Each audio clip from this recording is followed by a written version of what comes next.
RSS के प्रत्येक स्वयंसेवक का सपना होता है कि वह कर्तव्य पथ की परेड का हिस्सा बने। अभी आप जो शिविर कर रहे हैं यह नर्सरी की पढ़ाई जैसा है। मैं चाहती हूं कि जिला और प्रदेश स्तरीय शिविर के लिए सेंट एसआरएस स्कूल के स्वयंसेवक पंजीयन करें और जिस तरह मुझे यहाँ आकर अनुभव हो रहा है उससे विश्वास है कि आप में से भी उच्च स्तरीय शिविर के योग्य साबित होंगे।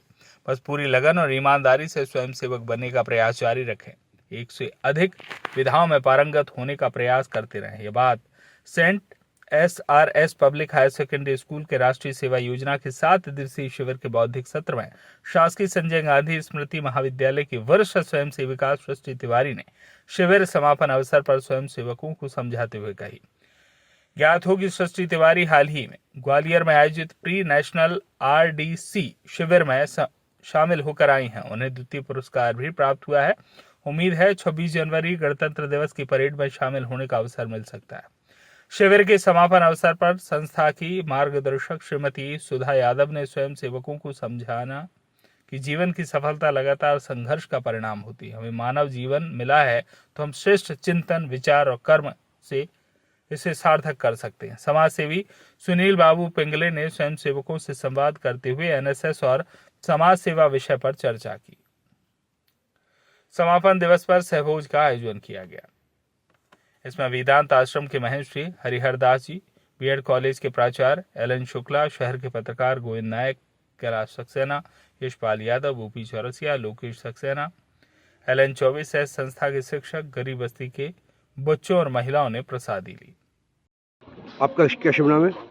मेरा नाम है सानिध्य कदरे। मैं कक्षा 11वीं गणित का छात्र हूँ। किस विद्यालय से हैं आप? मैं saint SRS public higher secondary school से हूँ। एनएसएस का जो कैंप लगा है और क्या प्रतिदिन की होता था उसके बारे में आप बताएं। प्रतिदिन की यदि मैं बात करूँ तो हमें सुबह उठा के प्रभात फेरी पर ले जाया जाता था।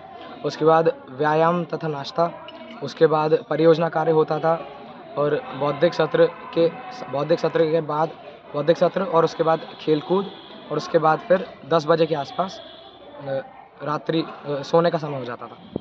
किस तारीख से किस तारीख तक इस शिविर लगा हुआ है? कैंप लगा था 28 दिसंबर 2024 से आज 3 जनवरी 2025 तक। वो आपके विद्यालय द्वारा लगाया, तो ये पूरा किस ढंग से आपने लगाया और किस तरह से गतिविधियों को संचालित किया? ये राष्ट्रीय सेवा योजना का जो शिविर है वो जवाहरलाल नेहरू बीएड कॉलेज के परिसर में 28 दिसंबर 2024 से आज दिनांक 3 जनवरी 2025 तक लगाया गया है। यहाँ पर हमारे बालक और बालिका इकाइयों का सम्मिलित है। बालक 100 की इकाई है हमारे पास, इसी प्रकार से बालिका की है। संस्था का नाम क्या है? Saint SRS public higher secondary school गंजवासी।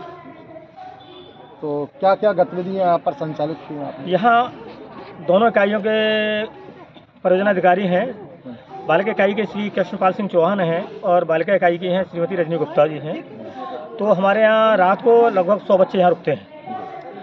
200 की इकाई है तो 100 बच्चे अनिवार्य रहते हैं। तो मॉर्निंग में इनको सबसे पहले 6 बजे इनका जागरण होता है। फिर तत्पश्चात इनके योग नित्य क्रियाक्रम करने के बाद योग व्यायाम कराते हैं। फिर नाश्ता कराने के बाद में जो हमने जीवाजीपुर और बैतौली गांव गोद लिया हुआ है, वहाँ के गांव की साफ सफाई, अन्य जागरूकता के कार्यक्रम कराए जाते हैं। तत्पश्चात बच्चे लौटते हैं। फिर इनको भोजन पश्चात बौद्धिक सत्र शुरू होता है जो शाम 4 बजे तक चलता है। फिर इसके बाद में खेलकूद के बाद में फिर शाम को फिर इनका अन्य कार्यक्रम, इस प्रकार सांस्कृतिक कार्यक्रम आयोजित होते हैं। दिन की ये क्रिया है। गंजवासौदा से ओम प्रकाश चौरसिया की रिपोर्ट।